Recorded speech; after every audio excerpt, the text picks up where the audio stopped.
Welcome to the Crypto Nest. So Bitcoin, since the new cycle, we managed to do the first wave, and then we did an A, B, C correction, and maybe we are still in C, so maybe the wave 2 is not completed.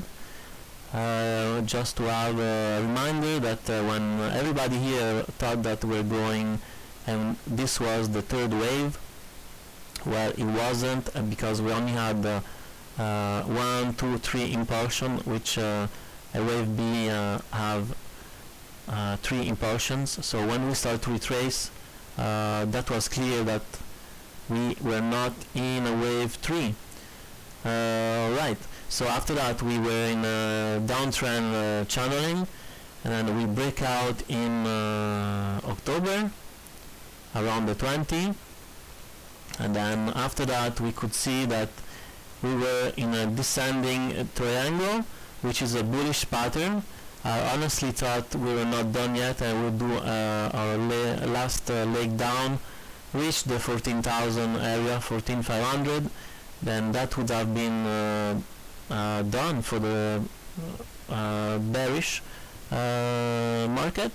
But well, Bitcoin decided to do something else, so it break out while the impulse was strong, and then so now we need to think that maybe well, this was the low, and then we're starting a new bull run, and then we are piling up from here. So this was maybe the first wave, and then we had the second wave here, and then we are currently on the third wave. Can we calculate this? Yes, we can. So I'm going to pull out the extension from the beginning of the wave 1 to the end of the wave 1 to the end of the wave 2. Wave 3 should reach 1.618 at least, and we are just there, and we even past the 1.712, and maybe we're heading for the 2x. So now let's see.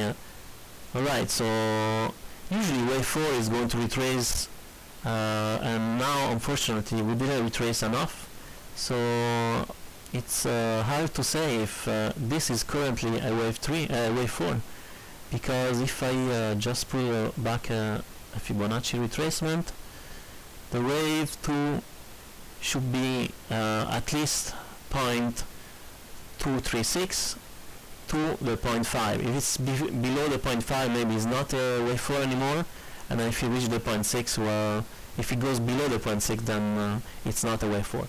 So this is sketchy if you want, because usually wave 4 should retrace more. Now if I zoom in and I pull out the 1 hour chart,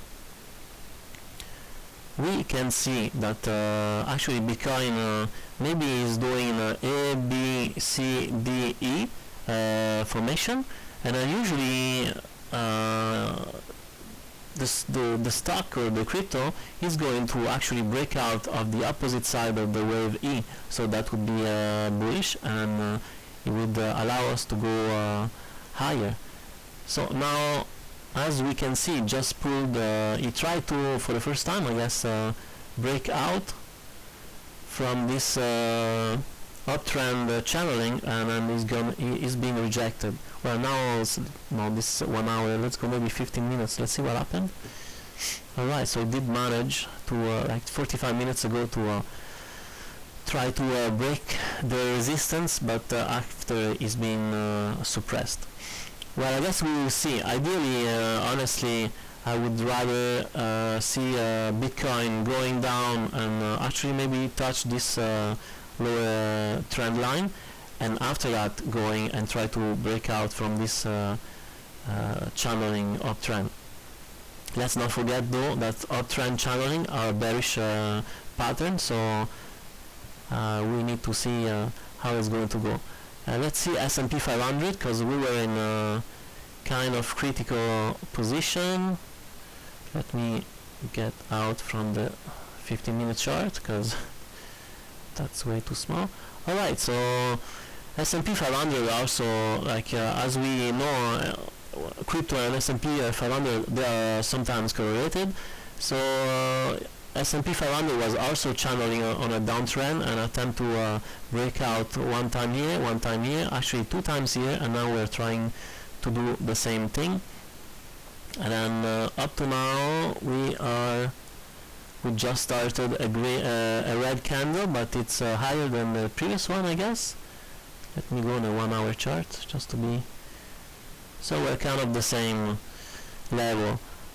Okay, so well, for sure, if S&P 500 fails to break out and then is going to start another downtrend, then maybe all the crypto are going to follow, and so unfortunately we will not see our 5th leg of Bitcoin, and unfortunately there are many crypto that are actually on wave 4, and that would be, well, let's just say it, it's going to be sad. It's a lot of potential loss. Alright, so this is all for today. Please like and subscribe, and then see you tomorrow, or see you and have a nice day.